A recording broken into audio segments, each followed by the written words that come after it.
fingoloro ngolodumare. Eromare Mojuba kota.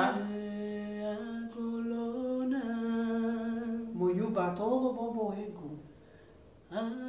Mojuba oloro kokoiba. Oshokwawa ikoko. Moquequere que tocou e a locha que tocou. Mojuba toda essa ciência que tem lá, que tem melhor. Embelece o olho do mar. Bamare muodudua.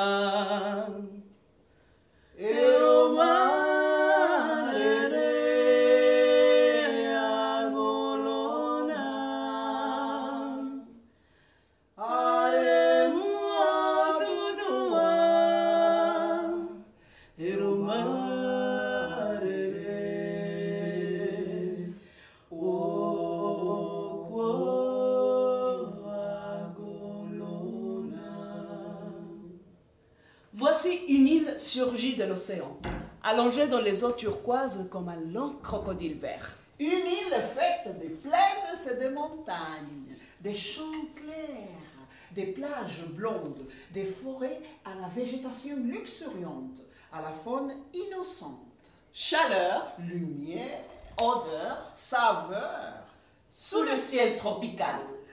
voici un peuple dont la peau couvre tous les champs de nuances, du noir au blanc en passant par le brun. Pain d'épices, Caramel, cuivre, miel. cannelle. Au son des aborigènes est venu se mêler celui des conquistadors espagnols. Ainsi que celui des esclaves africains. C'est dans ce riche terreau que les conteurs À travers la mémoire des ancêtres, puisent la sève de leurs récits.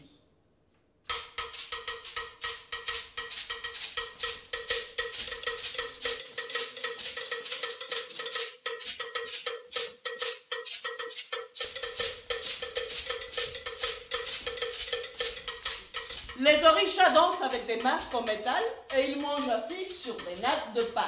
Les orishas parlent par la voix de l'oracle, tandis que les chiens hurlent aux 4 points cardinaux. Les orishas entrent dans la forêt en tenant fort leurs coquillages et leurs lampes de cuivre. Ils sentent un horrible coup au milieu de l'estomac et ils exigent leur part de repas. Ils sentent que leur sang bouillonne étrangement et ils exigent que justice soit faite. Ils peuvent marcher d'un seul pied Entendre d'une seule oreille. et parler sans lèvres, sans bouche, leurs vieilles paroles ancestrales. Les orishas entrent dans la forêt avec des yeux semblables à 2 calebasses allumées Et il n'existe pas de rêve ou de matin radieux. qui ne fasse éclater un nouvel arc-en-ciel sur la terre. Les orishas assument leur destin immuable. Et ils reviennent victorieux à leur danse d'amour en émettant leur roc au sifflement. Gens de notre temps, ne vous laissez pas tromper, hein? Ceux qui attachent à leur taille l'horizon et qui tournent barbares et solitaires sur leur propre tête ne sont pas des hommes, hein, mais des orishas.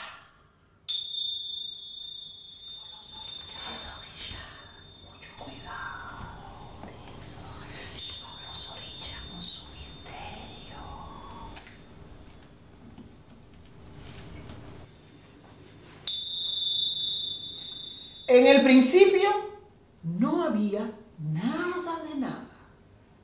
Au commencement, il n'y avait rien de rien. Au commencement, il n'y avait que le silence du néant. Alors, Olodumare, l'orisha de l'univers, est descendu sur terre en amenant avec lui Obatala, le plus intelligent parmi toutes les divinités Yoruba. Et c'est justement pour cela qu'Olodumare avait choisi Obatala pour la difficile tâche de créer la Terre.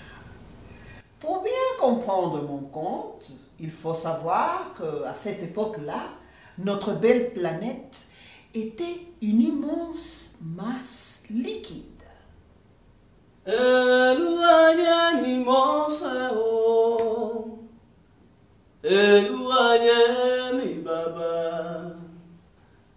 Eluayeni moseo, eluayeni baba, obatalata quini quini, segure bobola igna ferere.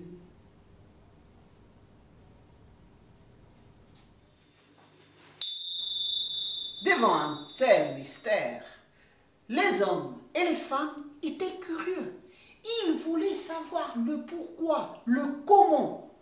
Et ils sont allés demander au livre de sagesse ancestrale, le livre sacré, le livre des femmes. Et le livre sacré a dit que c'était la faute au diable. Un diable cubain, un diable à l'œil rouge, à la bouche édentée, aux pattes poilues et bien cambrées. Un diable à la bave pendante. Et rien que pour s'amuser, ce diable-là avait effacé tous les chemins des Cuba, depuis les moindres petits sentiers à la campagne jusqu'aux grandes avenues à la capitale. Au centre même de l'île de Cuba, il y avait une vieille plantation de café abandonnée. Et dans cette plantation de café abandonnée habitait un couple marié depuis des années. Mais ils n'avaient point d'enfants et ils avaient même perdu espoir d'en avoir. Et il se trouve que ce jour-là, au même instant où le diable a effacé tous les chemins de l'île de Cuba, la femme a senti qu'elle avait un trésor dans son ventre. Mais ce que tu ne sais pas, et ce que vous ne savez pas, et que moi je sais parce que je suis la conteuse, et comme je suis une conteuse généreuse, je vais vous le raconter, c'est que cette femme n'avait pas un, mais deux trésors dans son ventre. Gemelos, imaguas, des jumeaux. ¡Ay, qué alegría, qué alegría, qué alegría, qué alegría! El padre y la madre estaban locos de contentos. Et ils ont soigné ce ventre, cette grossesse, comme la prunelle de leurs yeux. Au bout de 9 mois, les enfants sont venus au monde. C'étaient 2 petits garçons. Ils étaient beaux comme le soleil et la lune réunis. Ils étaient identiques comme 2 graines de café. Bon, identiques physiquement, hein, parce qu'au niveau caractère, ils étaient très différents. Le premier à sortir du ventre de sa mère était rieur et glouton. Et comme il était tout doux, on a décidé de l'appeler Taewo.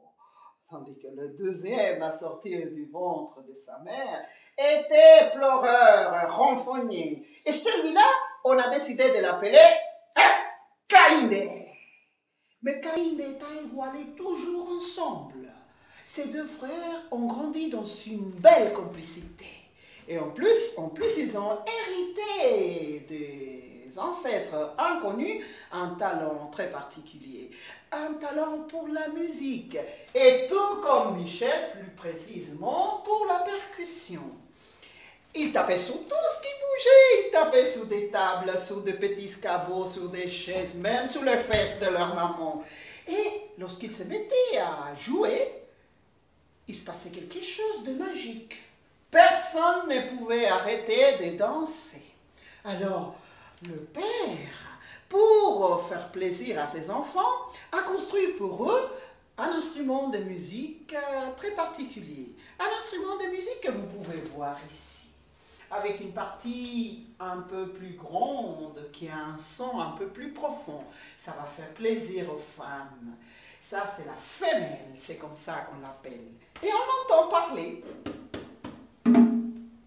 À côté de la femelle, un peu plus petit, et avec un son un peu plus aigu, il y a le mâle.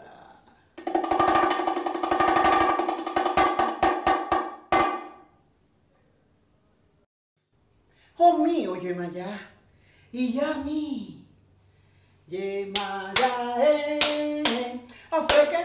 Koirona